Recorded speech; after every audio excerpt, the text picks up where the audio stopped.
Hello and welcome back everyone. Good evening, Anup Kumar Verma. Welcome to this class. So we are in the 7th class of this special revision series for reading comprehension ahead of CSAT 2023.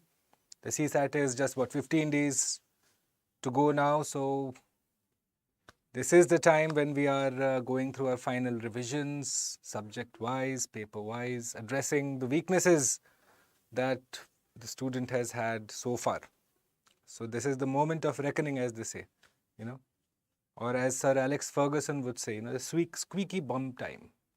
This is when it all comes down, your whole year's worth of preparation, of struggle, of stories and everything, the last 2 weeks. And so it's very important, it's absolutely very crucial that you utilize these last 2 weeks to the fullest. And how do you utilize that? Well, for one, you make sure that you address your paper 2. You have to do that, okay? Paper 2 needs addressing, CSAT paper 2.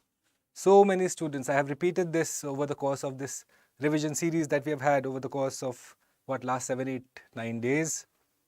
So many deserving students who clear the cutoff in paper 1, पर paper 2 में आके नैया डूब जाती है.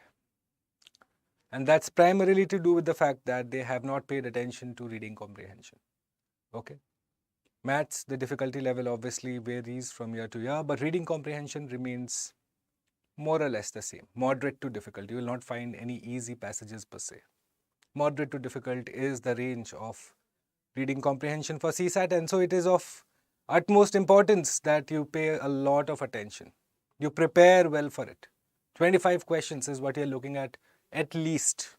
Okay, 25 out of 80 questions. That's considerable. Okay.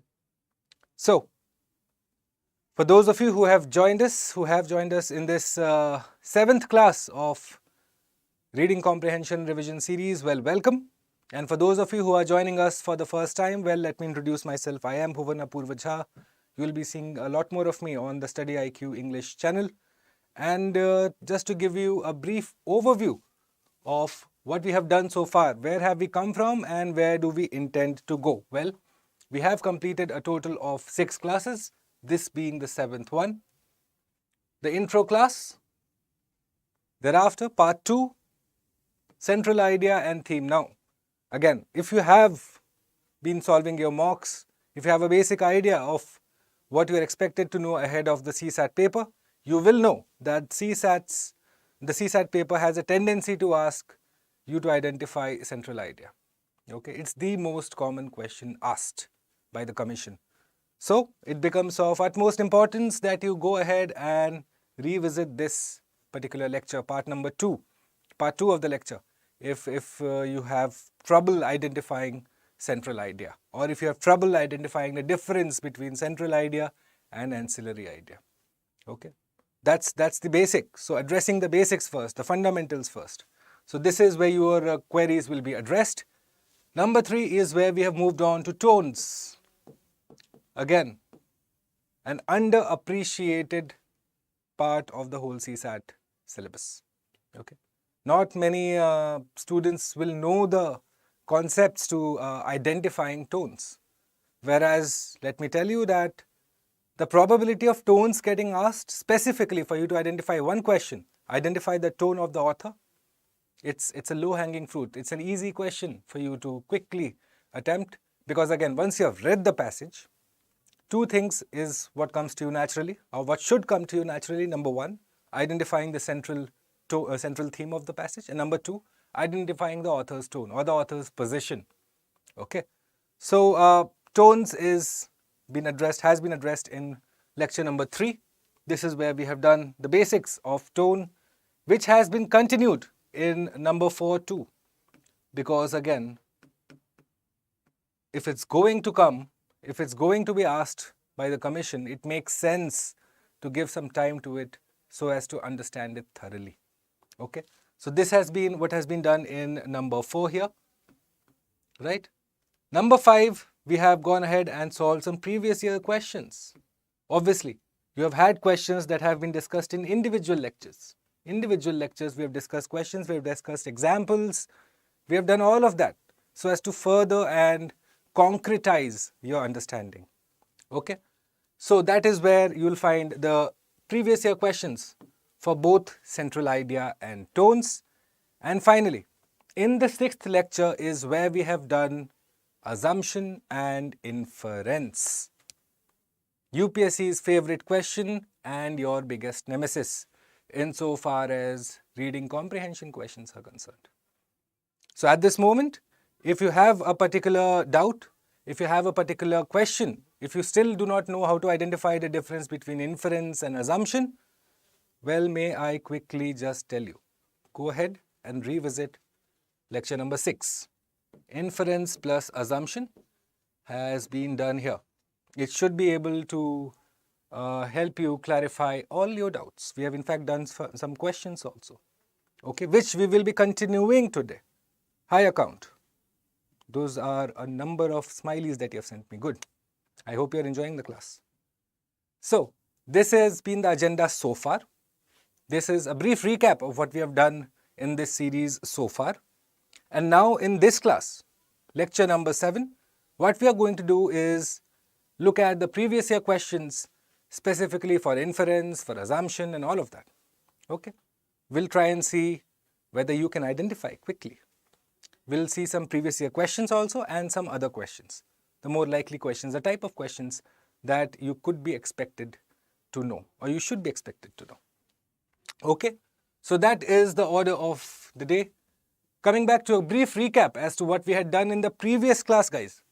We discussed the difference between inference and assumption, how to identify an inference, how to identify an assumption. All of that was discussed in part 6 of this revision series. However, to give you a brief recap, because I don't want to be mean, inference is a statement which must be true if the given information is true, right? So if, just straight away, apply your CSAT reasoning brain and come to this. There is a fact in the passage, there is some information in the passage, the inference follows from the information. Whereas assumption comes before the passage, guys. Assumption comes before the passage. Like I've told you in the last class, assumption is the foundation on which the author's position, the author's argument stands. Okay? So, if you want to solidify or if you want to strengthen the author's position, well, you look for the same kind of thought process that the author has. What is the 4 blocks, the 4 building blocks on which his whole case rests? Identify those, take away one, you are weakening his argument, add to it, you are strengthening the argument. Okay, it's quite easy. It's not rocket science. You don't need to be in DRG or ISRO to solve simple RC passages. Yeah, obviously, there's a reason we have done reading comprehension passages since our childhood. It's ingrained in us. It's a part of our foundational years, formative years. So, it shouldn't be too difficult to do it right now. So, approach a passage with that mindset. However, keep in mind certain basic rules. Do not trust your gut being number 1. Okay? English does not function on gut. Gut feeling is the last thing when you want to have with you when you are solving English questions. Okay? Fine. So, we'll just quickly go through this. Inference is a statement which must be true if the given information is true, whereas assumption is a statement which must be true for the information to be true. Forward and backward linkages identified at ASAP. Inference can be logically deducted from the passage, whereas assumption can never be logically deducted from the passage. It will have some new information. If it was to be simply logically deducted from the passage, well, it becomes inference then, right? So, assumption will never, that similar thought will never be mentioned in the passage. It's something that you have to assume. अगर assume करना है, तो फिर mention क्यों होगा? Simple logic there, right? Number 3, it's very rare for an inference question to have a conclusion. Operative lines here. Inference and conclusion do not go hand in hand. Again, I've told you the difference between inference and conclusion too. Again, quick recap will do it. Whereas, an assumption question necessarily needs to have a conclusion. in the question stem. Which is why you will assume there will be some information that will be in the form of a conclusion. Based on that information, you will assume what the author had also assumed to reach that conclusion. Okay, that's the way you are going to be approaching, especially questions of inference and assumption. Now, a quick recap as to the difference between inference and assumption again, for those of you who are watching this for the first time. So again, suppose if I say that a particular patient reacts badly to, say, injections of chemicals XYZ. Okay? So, a particular patient reacts badly to injections of these particular chemicals. So now your inference would be that the patient reacts badly to chemicals or chemical injections. That would be your inference. Whereas your conclusion would be more specific. It would be that the patient reacts badly to these particular injections, these particular chemicals. So, what is to be understood here? That the larger concept is inference, inside which lies conclusion. Inference is the more holistic concept, it's the more larger concept, always. It'll be a more general idea, it'll be a more general statement. Whereas conclusion will be something a lot more specific. It'll be a lot more apparent when you read the passage. Okay? Keep that. That's a very, what you can say, how do I put it? It's a very simple trick to identify the difference between, say, conclusion and inference. ठीक है? Okay. We'll move forward and we'll look at some questions because again, ज्ञान से तो RC solve होगा नहीं. So we were doing this question yesterday, the Himalayan ecosystem one. So we'll just quickly have a relook because I know that you must have forgotten, or those watching this video must have forgotten. So quickly just go through this passage and then we'll look at the questions.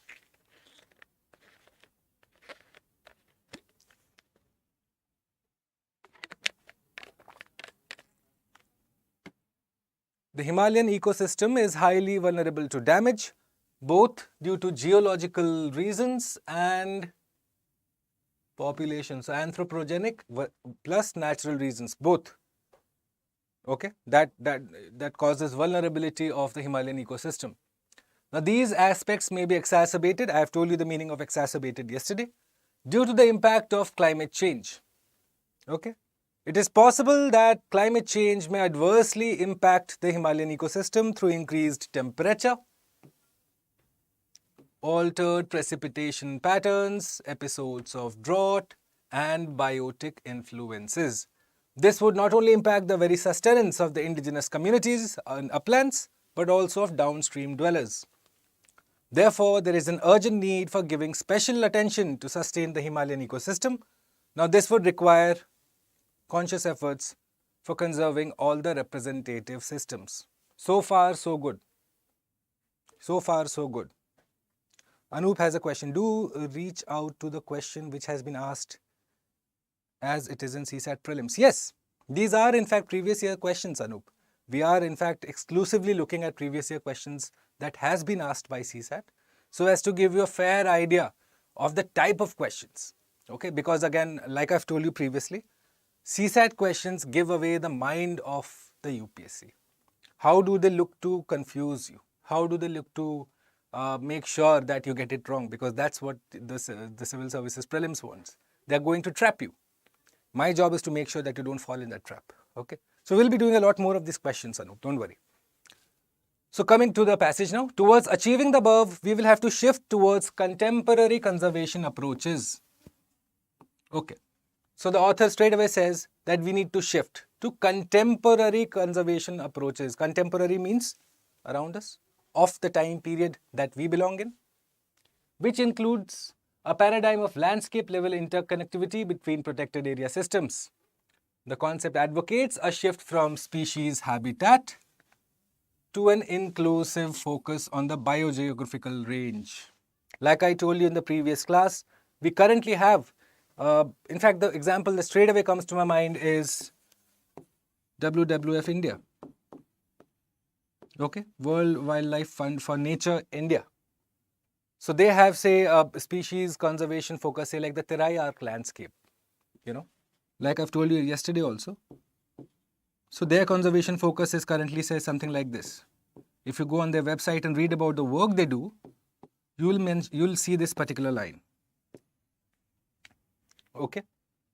So what does this signify? Why suddenly WWF and all other organizations going through this landscape model, this geographical range? Why are they targeting geographical range? Because this is the contemporary way of conservation. Gone are the days when it was species and habitat, that tiger belongs here. Buxa Tiger Reserve will have, say, tigers. Jaldapada will have, say, only one-horned rhinoceros. Okay, Gorumara National Park will have, say, only elephants. Can someone tell me which state has all of these three names that I just took? Buxa Tiger Reserve, Jaldapada Wildlife Sanctuary, and Gorumara National Park. Which state has these three? Let me know in the chat box or in the comment box. Let's see. We'll test your GS1 also as we go along. Right? Moving forward in the passage. So we have done this question. We'll move on to this.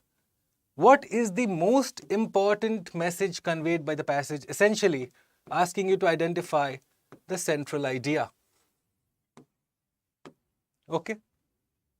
You have been asked to identify the central idea. Now, number one, endemism is a characteristic feature of the Himalayan region. Firstly, please understand the passage. If you have to break down the passage, so the threats come from two places, geological and anthropogenic, okay, which will essentially harm a lot of things. He's mentioned a host of things that will be affected by it. And to avoid this, we need to go from, say, species habitat to a more inclusive one, which has the biogeographical range. This is the passage broken down, right?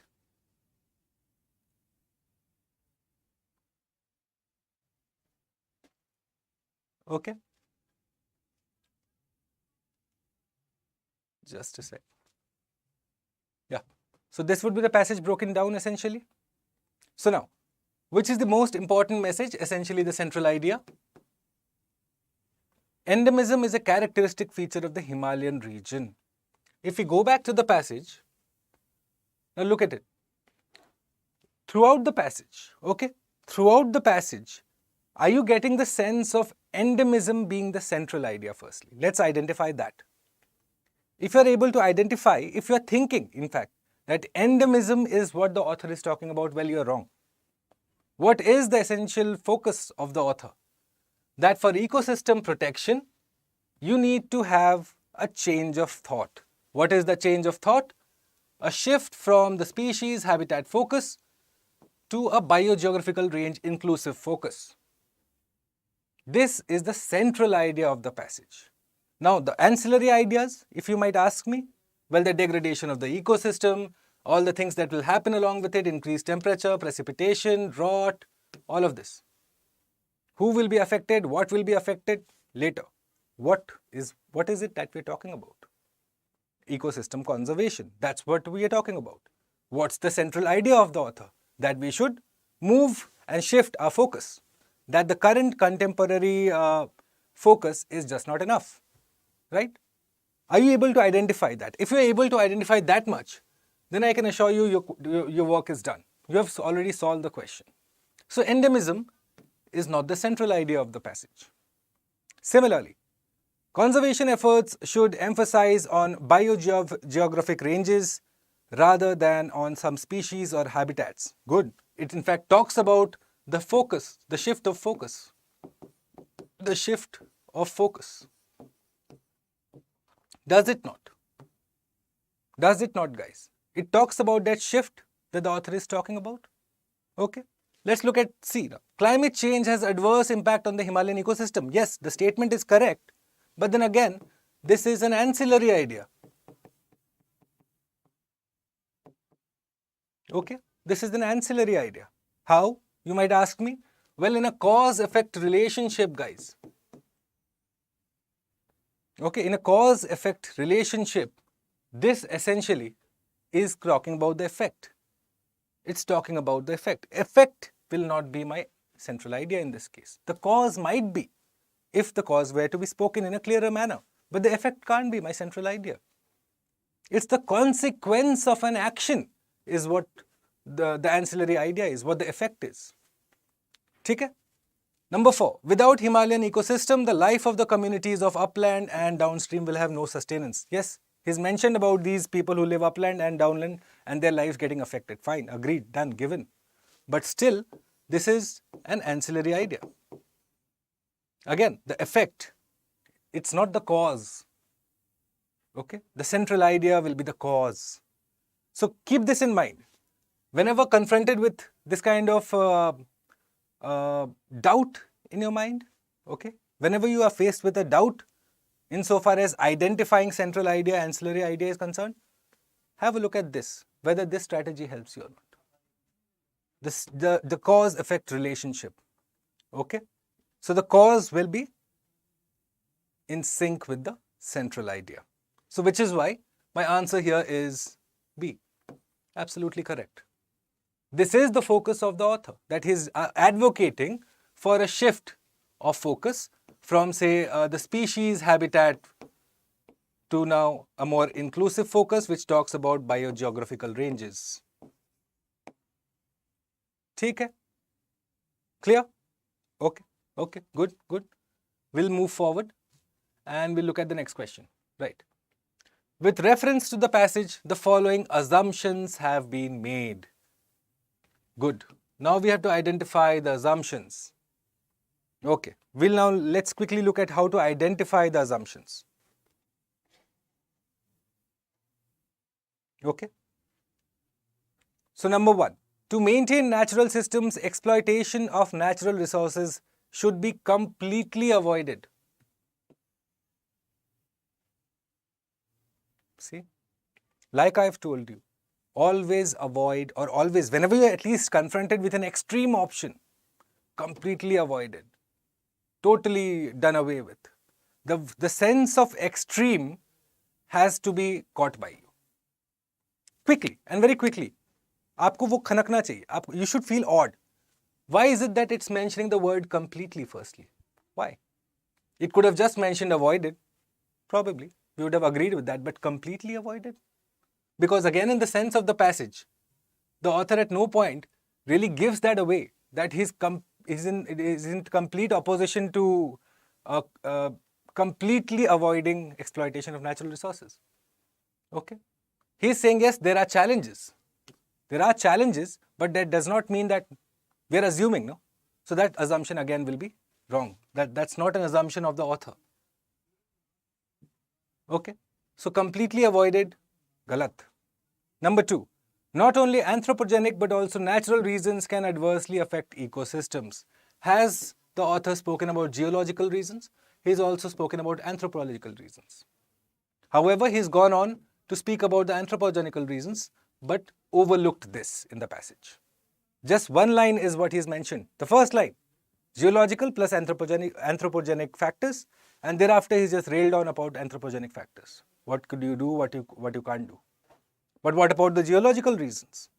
Tomorrow if you have a massive earthquake in the Himalayan range, so all ecosystem gets destroyed anyways. What endemic, what non-endemic, everything is going to be dust. Right? So that's an assumption that the author has made, that the entire responsibility is only on mankind.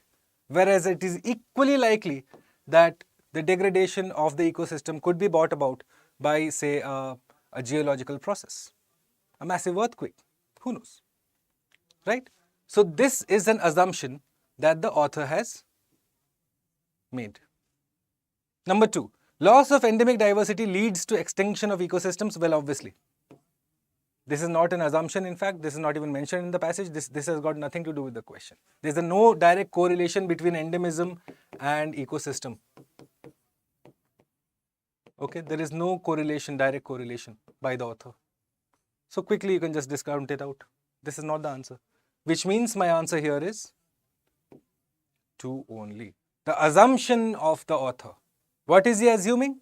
That the ecosystem will only happen because of anthropogenic reasons, but also of geological reasons. He's mentioned that in the very first line. Have a look here, guys. Geological reasons, and then after that he's straight away gone to population, which is anthropogenic reasons. ठीक है? Okay, fine. Let's delete this and move on to this particular passage.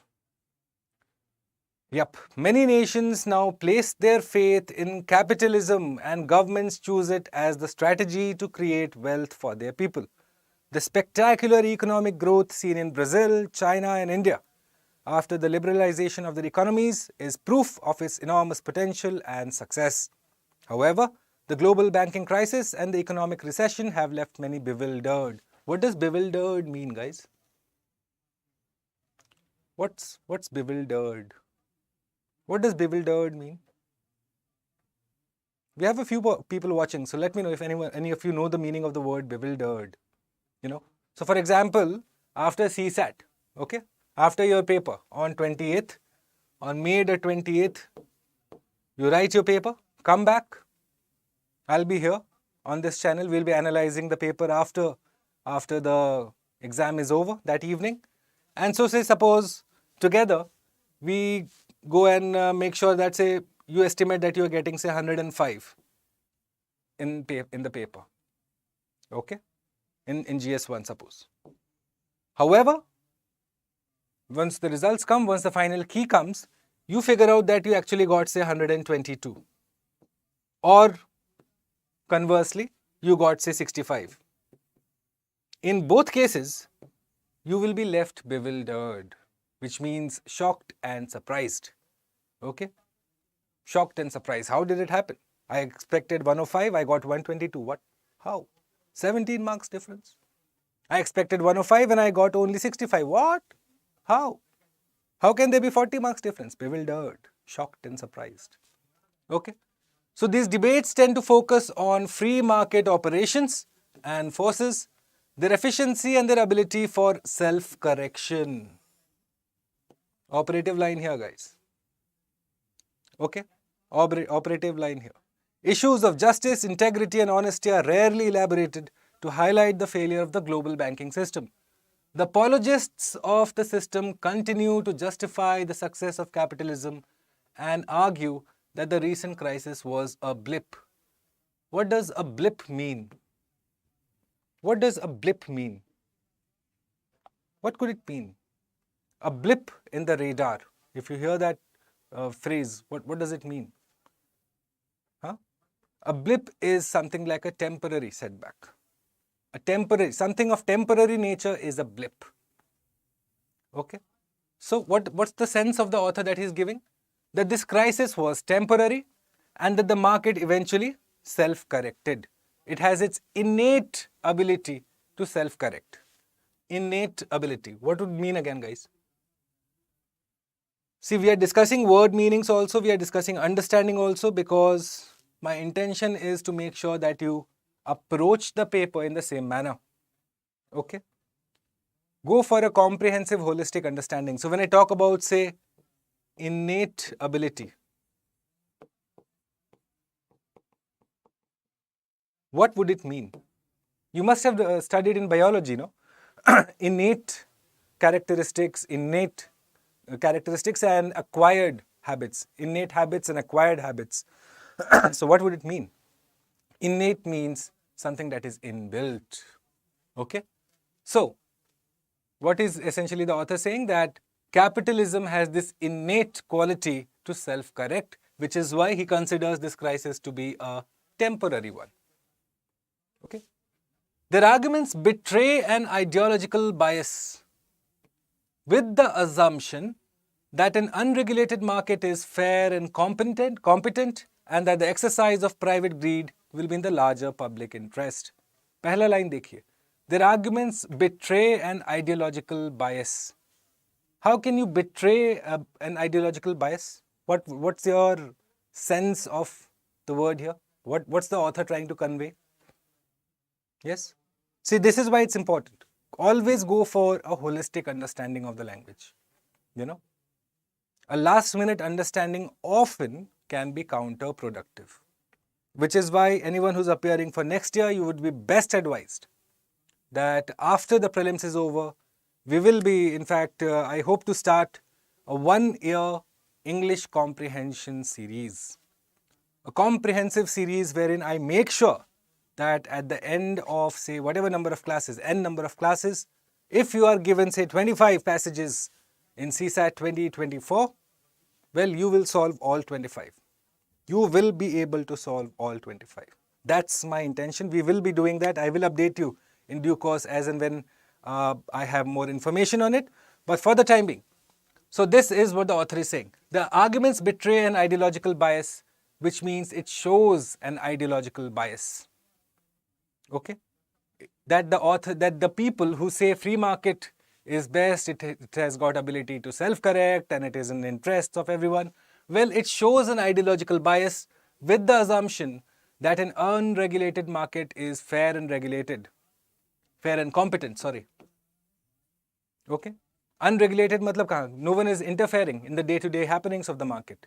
It's all happening by market forces only. Those are the only forces at play and nothing else is happening. Okay? So let's look at the questions now.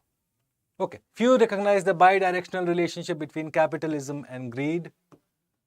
Capitalism and greed have a bidirectional relationship that each reinforces the other. Surely a more honest conceptualization of the conflicts of interest, their biases and ideologies needed. Focus on wealth creation should also talk about gross inequity. See, I'm just underlining the operating lines, operative words that you need to know. You need to watch out for. Again, when you're attempting the paper, do this. Train your eyes to just look for the circled things. You can't be going through the passage again and again and again and again. Yeah, that's unscientific way of approaching the paper. And just to take 2 minutes, if you are being unscientific in your preparation, I can assure you that your results may not go up to your expectations. This examination requires you to be scientific. CSAT is something that requires you to be very methodical. And if you're not being methodical, well, you are playing with fire. Okay? Don't do that. Be scientific in the way you prepare. Okay? Whenever you're at least solving, say, mock papers also, have the habit of underlining words, phrases, because eventually the questions will be coming from there. You can't be spending 2-3 minutes in your first reading and thereafter going ahead and spending another 2-3 minutes in your second reading. That's foolish. You can't do that. Okay? So make sure you underline. Make sure you understand it. Understand the sense of the passage at least, if not word by word, line by line. Okay? Let's look at the question now. The apologists of the free market system. What does apologist mean? What does apologist mean? For example, you will often see in our, at least on Twitter, Instagram, Facebook, all of these places. So you have an enemy nation. Okay? Enemy nation is there. I don't want to take names because again, it makes no sense. So you have an enemy nation. Now the enemy nation did something and you have your own country here. Someone from your own country will stand up and say, you know what, they didn't mean to do this. They actually meant to do this. Apologist. Someone who's apologizing on behalf of someone else when they have no business apologizing.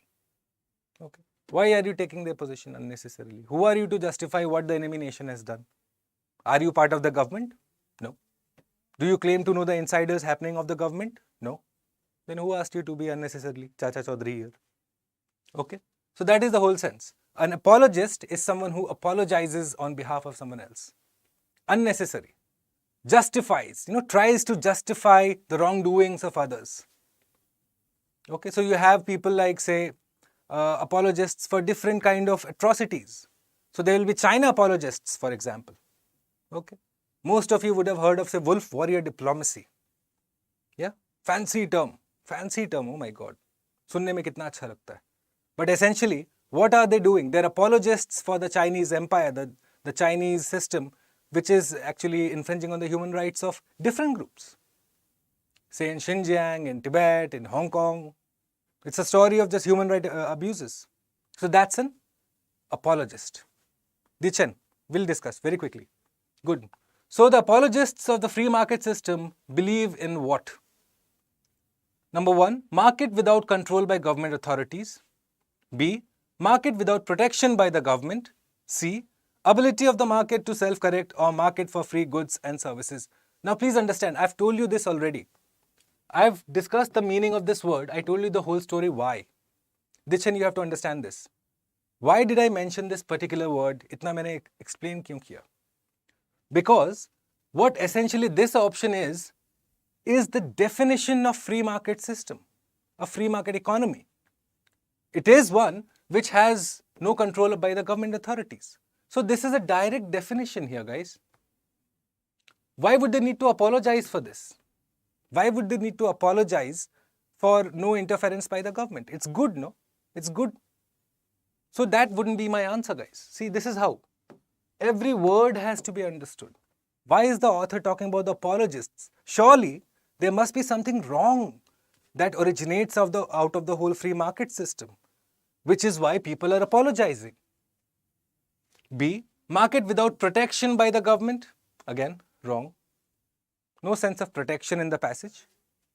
D, market for free goods and services. Again, free goods and services. Is everything for free? No. Free market system is not where you get everything for free.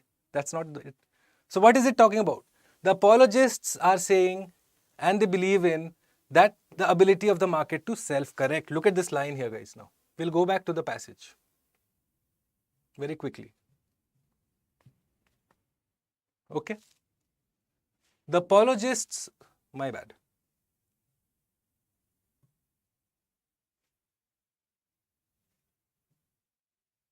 Yeah, sorry. The apologists of the system continue to justify the success of capitalism and argue that the recent crisis was a blip. It's talking about a crisis. They're apologizing for something that was wrong with the free market system. What was wrong? The debates tend to focus on free market operations, their efficiency, and the ability for self-correction. Issues of justice, integrity, and honesty are rarely elaborated. This is what the author is talking about. That free market system can self-correct. How? Well, you are made to believe that it's because of interplay of market forces. Right? So this is what the apologists of the system are speaking about. Exactly that. Okay? They believe in what? The ability of the market to self-correct. This is a given, which is what the free market system is all about. Okay? So between A and C, I know at least 90% of the students will be tempted to mark A. Why? Firstly, UPSC, why has it put it at the first option? Think from the UPSC's perspective for a second. Yeah? They are sitting there, Shah Jahan Road, New Delhi. They know what they are doing. They know you better than you know yourself. I've told you this previously too. They completely know that after reading that passage and looking at this particular line, okay, looking at this particular line, this here,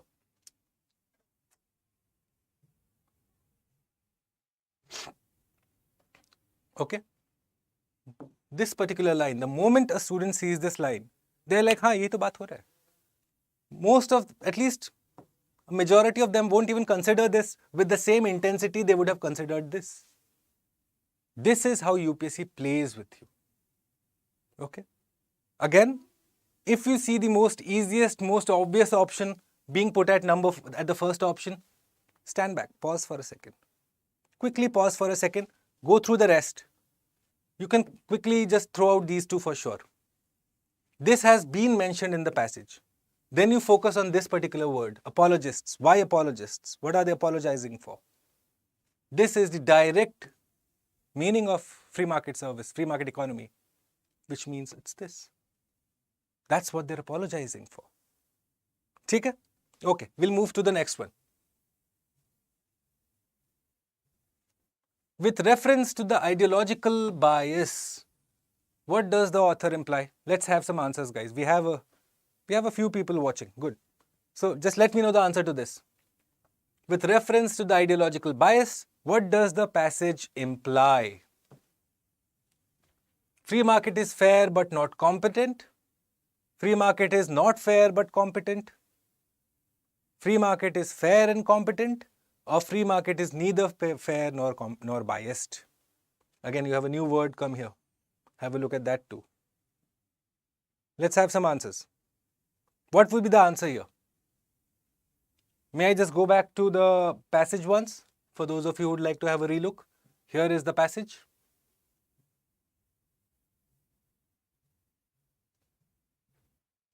Yes, here is the passage. Right? Straight from the passage. No difference whatsoever. Fair and competent. Great. This is my answer. That the free market is fair and competent. That is the ideological bias that they have. Okay? The apologists have. They believe that the market is fair and competent, and thereafter that the passage refuses to give us more details. It talks about justice, liberty and all of that which are compromised. Okay? Fair enough? Okay, we'll move forward to the next one. Again, look at this, guys. Whenever you're confronted with questions like these, what is implied by the author? Implication, it's essentially to do with result, consequence, ramification. Okay? So the passage implies essentially means, what does the passage mean? What does the passage say? What is it saying about ideological bias? That's all you need to identify. If you're able to identify what is the passage saying about that particular concept, question solved. 2.5 in the kitty, move on. Aage badho. Theek? Okay, we'll move on to the next question now. So let me know if I'm going fast, because I wouldn't ideally like to go fast. But again, we have a lot of questions to do. Okay. I'll still take a call on this, but this could be the penultimate class for this revision series. I'm hoping to do one more class tomorrow, specifically for previous year questions. We have done more or less the kind that UPSC asks, but again, there are some certain questions that I want to swing by you guys. After that, we'll probably wrap this special revision series, and I'll be back on Monday with something new for you, so that you can harness the maximum benefit out of it ahead of Civil Services Prelims Paper 2, 2:30 to 4:30 on the 28th of May, that's Sunday, coming soon. So the next question, the exercise of private greed will be in larger public interest from the passage. What does it mean? Okay. What does it say? What's the whole sense the author wants to convey here? Refers to the false ideology of capitalism. Correct. Underlies the righteous claims of the market. Tell me the difference between this first, before we solve that. Undermines and underlines. What would be the difference, guys? यहाँ पे तो वैसे, here it is written underlies, but for example, if you had these two words, undermines and underlies. So if the option said undermines the righteous claims of the free market, what would it mean? That the claims of the free market are opposed, are weakened. Undermines is essentially weakening, weakens, whereas underlines is strengthens, endorses essentially. ठीक है? Know these small words, guys. छोटे word, like how Shaktiman used to say, no, छोटी बातें but मोटी बातें. I don't know if this generation has seen that. Again, I grew up watching that, so that's the first example that comes to my head. I'm old that way. But anyways, so this is the meaning. Undermines and underlines. Have a basic idea of what it means. Which one is strengthens, which one is weakens. Okay. Shows the benevolent face of capitalism. What does benevolent mean? The large-hearted. The benevolent king opened the royal granary in the year of the drought. The large-hearted king opened the royal granary in the year of the drought. Okay? So, is there any benevolent face of capitalism, good face, large-hearted face of capitalism? No. In fact, the author is speaking contrary to capitalism. He is not in favor of capitalism at all. Right? So, obviously, this doesn't show. Ignores resultant gross inequity. The last line of the passage, guys. Quickly go back to the passage if you can. It talks about this essentially. So, there is the answer. Refers to the false ideology of capitalism and that it results in gross inequity. Which means my answer would be, see, 1 and 4. Clear? Should be clear. Should be clear. Yes, we're absolutely going at the crux of it. Okay? You should be able to relate to the strategies that we're employing. If you're not, my chat box is open and I'm always there to answer your doubts. Most happy to answer your doubts. Okay? Moving forward now. Let's quickly move forward and do one more. Oh yes, let's do this. A fine passage. The number of deaths among the army personnel is 8 in 100. In the army, it's 8 in 100. In the civilian population, it's 20 per 100. Which one of the following inferences can be drawn from the statement? Quickly recall what I had told you, the difference between inference and assumption. What was the difference, guys? Inference is the larger conclusion that you draw, the larger concept that you understand, whereas conclusion is the more specific information that you can decipher from the passage. So, in this passage, we have this information that in the army, this is the death rate out of 100, sorry, 8 out of 100. So, this is the civilian population. In the army, you have 8 out of 1000. Right? That's all the information that you have. That is it. No other information is provided to you. So, it is better to join the army. Well, sure, as a career, it is always better to join the army. But then, that's not the inference that can be drawn from the statement. How? How is it better to join the army? Okay. How can I just make a decision based on this? It's too narrow. In fact, too wide is what I'd say. It's too wide. B. The relationship is fortuitous. What does this mean? What does fortuitous mean? For example, if a specific question from this revision series gets asked by the Civil Services UPSC on the 28th, that would be fortuitous. It would be of just like a happy coincidence. Okay? It's not that I have a direct link to someone there or we are discussing papers together. No. It's just a matter of coincidence. Matter of good fortune that it happened. Okay? So, fortuitous is happy coincidence or good fortune.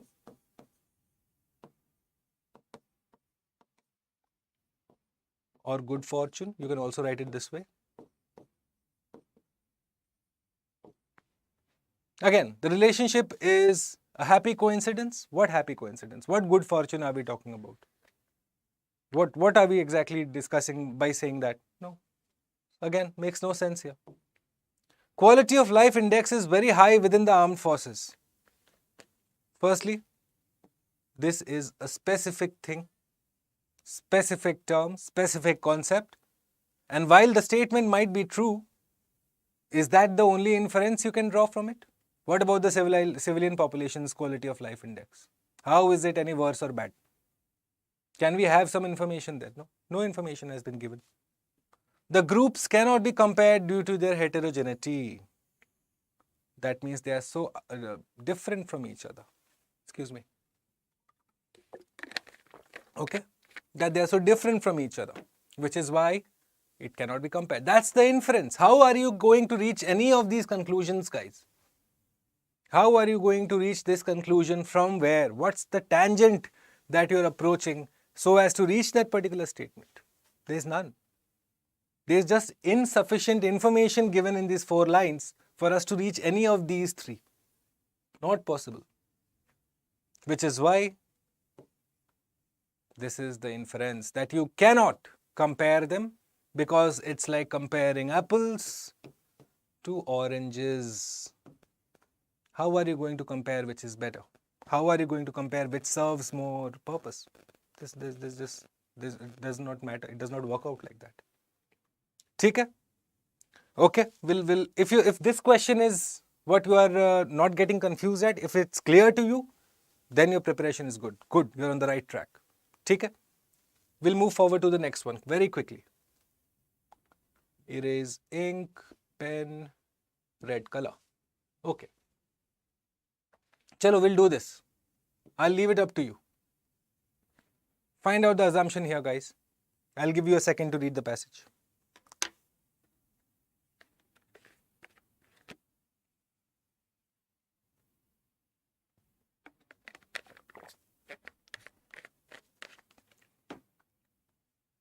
Okay. So again, this is a civil service previous year question. Again, kind CC to Anup. This is a question from, I believe, if I'm not wrong, this is a question from 2015 CSP, paper 2. Many people in India feel that if we cut our defense expenditure on weapon building, we can create a climate of peace with our neighbors, subsequently reducing the conflict or creating a no-war situation. People who proclaim such ideas are either the victim of war or the propagators of false argument. Essentially, he is drawing a direct link between defense expenditure and a climate of peace. Okay? This is what he is saying so far. Now let's look at the question. With reference to the above passage, which of the following is the most valid assumption? Most valid. Which means there could be more than one in the passage which might be true, but you have to identify the one which is most valid. See, these are clues that you need to know before you go to the options. You need to go to the options with the mindset that there could be more than one correct, which is why they have included the word most. Okay? UPSC is not stupid, no? That they will suddenly introduce a word because they feel like it. That's not how it works. So, number A. Building of weapon systems by us has instigated our neighbors to wage war against us. Essentially putting the onus on us, saying that because we have more weapons, which is why our enemies feel that we should go and fight with them. B. The greater spending on weapon building by us would lessen the possibility of armed conflict with our neighbors. We'll keep this aside for the time being. C. It is necessary to have a state-of-the-art weapon system for national security. State-of-the-art weapon system. Why? You could have, say, obsolete Russian technology also. So what? How would that be any different? State-of-the-art kahan likha hai usme? You only need Rafale and not, say, like a World War II bayonet basket, whatever they call it. Okay? Bayonet. So it doesn't matter. Again, too specific. No, sorry. Thank you. Bye-bye. D. Many people in India believe that we are wasting our resources on weapon building. Many people in India believe. Where? Again, I have told you previous class, look at words like many, all, none, one. Wherever are the quantifiers, the words that are used to quantify a group, a particular group, straight away, whenever you're confronted with these words, stand back, take a pause. Go back to the passage and see where is it mentioned many. We have many people in India who say that if we cut, we'll create a climate of peace. But here what it is saying, that we are wasting our resources on weapon building. How is wasting our resources equal to climate of peace? No. Plus, it's not an assumption also. So what's our assumption? That the greater spending on weapon building would lessen the possibility of armed conflict. That because we would spend more, which is why we will secure our national security, which is why we'll be less vulnerable to attack by the adversary. Which means my most valid assumption here would be B. B for boy. Okay? That's how you're going to be approaching questions, guys. Look from the perspective of the author, the educator. Okay? I know it's easier said than done. It's not an easy task, especially when you are confronted with the UPSC CSAT paper. Okay? But then what you can do is train yourself. 14 days you have. Today is the 12th, so at least 14 days you have. 14 days, train your eye to look at these words the way I am approaching them, because then you give yourself the best chance to solve CSAT RC questions. Okay, we'll look at one more question. I think we have time for 5 minutes. So we'll quickly look at one more question. Let me see if I can find the question. Okay, let's just do this. Let's quickly just look at this passage. India accounts for nearly a fifth of the world's child deaths. In terms of numbers, it is the highest in the world, nearly 16 lakh every year. Of these, more than half die in the first month of life. Officials believe that the reasons for this is the absence of steps to propagate basic health practices related to breastfeeding and immunization. Also, the large reproductive population remains bereft of care during critical phases of pregnancy, prevalence of child marriage, anemia, and lack of focus on adolescent sanitation. All of these contribute to child death. Easy passage, not very difficult, straightforward passage. What is it saying? That the absence of steps to propagate basic health practices. So say probably the government, central government plus state government, plus the NGOs, plus say the various other stakeholders, all of them, they are failing to propagate basic health practices. Okay, right? Now let's look at the question. What is the critical inference that can be made from the above passage? Critical inference, which means what's the critical takeaway? What are you inferring? What's your takeaway? What's the based on your understanding, whatever is given in the passage, what's the thing that you're taking from the passage? What's your understanding? A lot of Indians are illiterate and hence do not recognize the value of basic health practices. Again, ancillary. Does not capture the whole thing in totality. India has a very huge population and the government alone cannot manage public health services. Like I told you, you could have different stakeholders, NGOs, yeah, all of them, central government, state government, NGOs, stakeholders, all of them together need to do this job. How can you just hold the government responsible?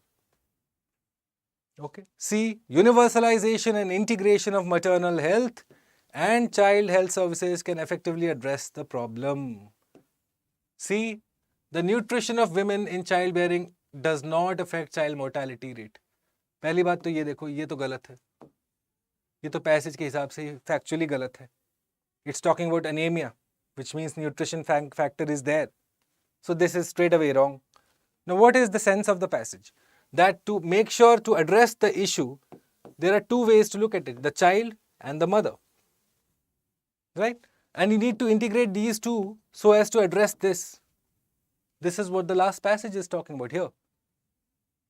Prevalence of child marriage, anemia, young population, lack of focus on adolescent sanitation. All of this together impacts child death rates.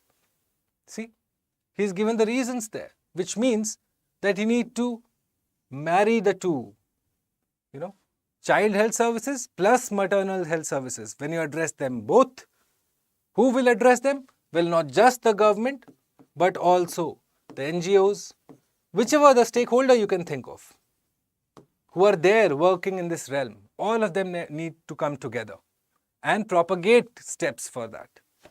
Okay, so which is why this becomes the correct answer. The most critical inference from the passage, the best understanding from the passage. ठीक है? Okay, so with that we will wrap this class for CSAT PYQs on assumption, inference, central idea. We have done that. This could well be the penultimate class. We will be doing one more class, that's tomorrow. Tomorrow 7 p.m. is when I will see you with the final class of this revision RC, that special series that has been launched by StudyIQ, wherein we'll be discussing more of previous year questions, and at the same time some special last minute tips that you can consider to incorporate in your preparation. Okay? On that note, thank you so much. Thank you, Dichin, for joining. Thank you so much. You're very kind. I will see you guys tomorrow at 7 p.m. Thanks for joining. Good night.